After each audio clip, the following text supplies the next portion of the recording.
Hey guys, welcome to Gaslands TV. Today we're going to be doing this BFG bus with RAM. So I had this tractor in my collection. I decided to open it up. You could do that with a drill. For those of you who don't know, just drill the bottom rivets out and it's going to open. Let's take this time to subscribe and hit the notification bell if you want. So, if you see one of these in store, you might think, oh, this won't be useful in Gaslands, but maybe a part of the vehicle that you see can be used. So, I bought this guy just to get this little RAM here, and with the rest of it, I'll do, you could use the tracks for a different model also, and the body, you could maybe do some terrain or some scatter terrain. So every time you buy a car or a vehicle or anything, it's going to be useful in the game. You're not going to be throwing away much of that vehicle.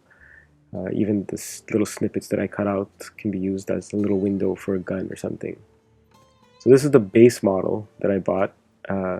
Those of you who play a lot of Gaslands probably saw these available right now. So they're pretty easy to find. They're not like super rare cars. I took out the window and I wanted to cover up the holes that it left behind, so I used this tie wrap with a bit of glue. It's not a complicated thing, and tweezers always good idea, and gloves also help. Now for the RAM, it doesn't really fit because of these two little rivets here, so with a hobby knife or one of these tools, you could just click those off and it should be easier to fit on the side of the truck. And then for the back, it's a big open space there. I wanted to fill it up, so I had this rivet or this thing I found in the toolbox and a straw, and I was going to do a pipe, maybe just to cover up that back window that's really big. With a bit of glue, you could glue that on there. I remember having some hard time, so I glued the mesh first. That's basically drywall sandpaper. So if you want to go buy that kind of mesh, it's sandpaper for drywall. So I glued the mesh, and then after it was easier to glue this to the mesh and the back bumper. I angled the cut on the straw to make it look more like a pipe. And then from the dollar store, I had these like army trucks that they were selling a whole bunch for like $1.50 or something. And I really wanted the big gun on this truck. The scale is not right at all. But for a big gun, it was perfect. So just with a hobby knife, you could cut off the plastic. And this truck was in half when I put it apart, so I had to cut both parts out of the gun and then put them back together and stick it on the roof of the bus. Now there's a big opening in the back there I didn't like too much, so I would have to try to figure out how to hide that. Then I got an idea of maybe putting the RAM on my donk, maybe, but I decided to stick to the bus. For armor, you could use an old credit card, a gift certificate, or if you went to a convention, sometimes leftover plastic. Some people like to keep those as souvenirs. I like to make some Gaslands armor with them. Yeah, so you cut them up however you want. It doesn't have to be perfect. They're like metal sheets that the driver just probably found from scraps that he found on the road. And with Q-tips, you could even make little cannons or little guns, like that window that I showed you before, that little black window that I made with the plastic. So if you see there, it looks like a little gun coming out of a window. I'll glue that on the side, like so. Look at those hairs. My God, sorry about that. Yeah, so there's the gun on the side of the window. Not bad. Just coming along. Now, for the back part, that hole that's in the back, let's see if there's anything I could come up with. This is a little piece of plastic from a sprue from a Gundam.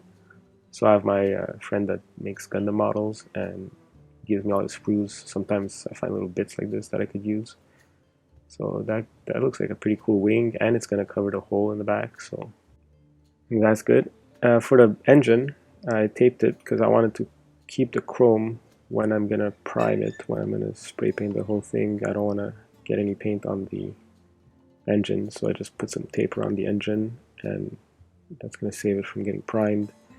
Again, with the drywall sander, I cut up a little piece of it and put it inside to cover the driver's seat and passenger seat. I wanted to cover up these things too, so with tie wrap, just put some glue, put a tie wrap there. It's going to paint that metallic, and it's going to look like a little metal piece of armor. That looks like it's coming along. I wanted to add maybe a wire that goes from the back to the big gun, you know, something he uses to trigger this giant cannon. So if you have any spare parts, electrical wires from old computers or whatever, you could use that, and a bit of glue should stick, and that looks like it's ready to prime. So once primed, I primed this one brown. I'm not sure if that was a good idea. I might have wanted to prime it white, because I am painting it yellow, and yellow on brown is going to take a lot of coats, but you know, my mistake. So for the gun, I'm going to go with this cheap Walmart paint green. I like this green. It's kind of like it's a hunter green, it's called, and it's kind of an army green. It's going to take a few coats. Now, if you're painting and you see that your paint job is chunky, it's weird, it's not flat, it's because you got to probably put a lot of thin coats. So try not to make any clumps on the paint. If you see that there's extra paint, just wipe it off. You're not going to get the whole thing covered in one coat. You're going to have to maybe do 2 and sometimes 3 coats to actually get a smooth paint job and the color that you want. Then I have this metallic silver sterling, which I used for the cannon tip. So I did that in silver, and just go around the whole vehicle, and whatever should be silver or gray or metallic, I basically painted it that color. This too also might take 2, even 3 coats, but I did the bottom, the wheel covers, the little missile on top, the wire, and then I used this brushed metal, which is a bit more expensive at Walmart, but it's the secret weapon of a lot of painters. What you do with the brushed metal is, well, for one, it's a darker metal. So if you want to do different colors so that not everything looks the exact same, you could use it to paint an entire piece of metal, or you could use it for weathering. When your brush is almost dry or almost has no more paint, just go along the edges like this with brushed metal, and it's going to give an amazing weathering look. And it's super easy to do.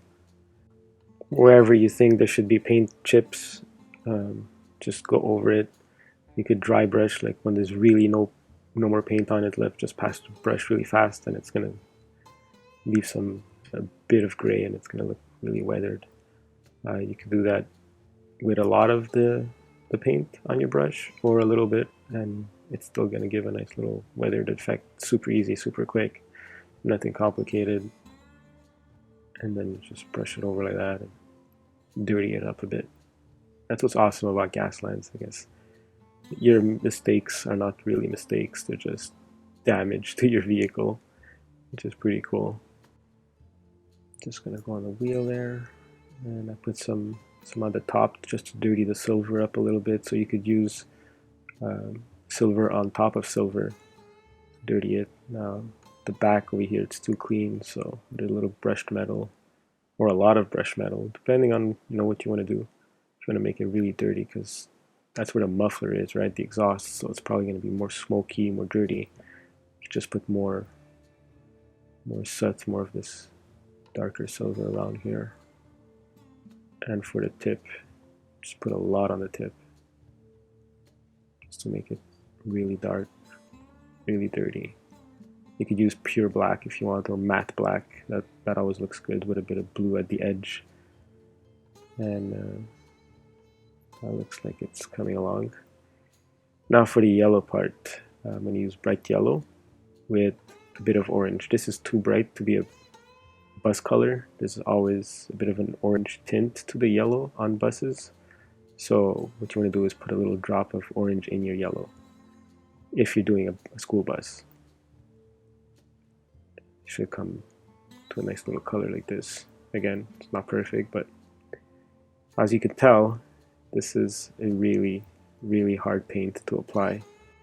This is where you could have a clumping problem with your paint. You don't want to put too much paint. You don't want to cover everything. Just put a coat. Even though it's see-through, it's fine. Just put a coat, let it dry, put another coat, let it dry, and then put another coat. I think it took me like 5 coats on this bus. Yeah, you have to be pretty patient, but it came out nice in the end. So here you see with the yellow and the brushed metal, it's as easy as just passing your dry brush that has a bit of brushed metal on it, and it's going to give you a weathered look.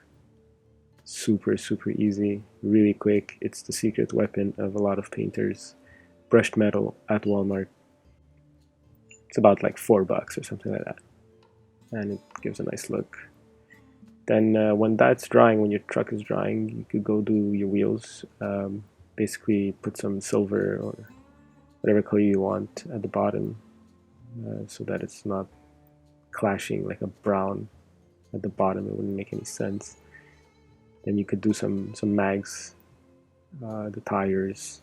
Just work underneath your car while it's drying, or between coats, coats that are taking you a long time.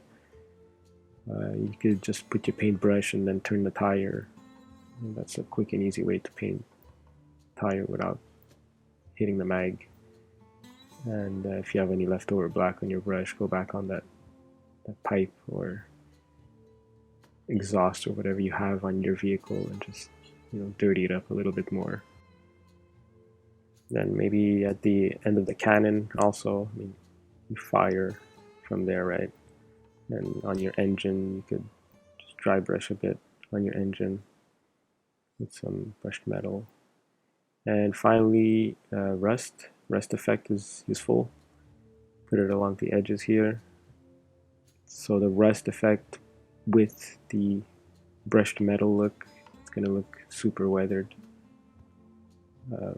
Sometimes there's like a spot that you want to do, like the corners, you want to do a bit more orange there, or a spot that's super rusted, that's like where the water pools all the time and it's just completely destroying that area of your car. And just when there's a bit of leftover paint on it, just go over wherever you put some brushed metal. If you want to add rust, you don't want to add too much, but this is gonna dry darker. So when you're putting rust, it's gonna look like, oh my god, I put so much, but it usually dries up a little bit darker and starts to fade away. And you could put some dots of orange and then with the brush bring the excess paint down, which is a bit more work than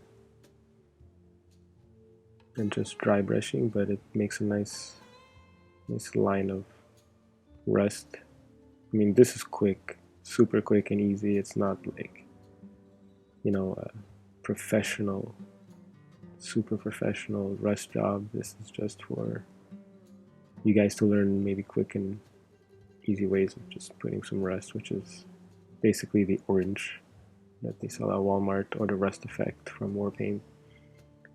And this gun came off while I was working, and it was kind of annoying. It was always sticking out, and my finger would hit it all the time. So I put it last. Basically, I glued it, painted it, and it's done, and it still rolls. Consider subscribing and hitting the notification bell to see my next videos, my next builds.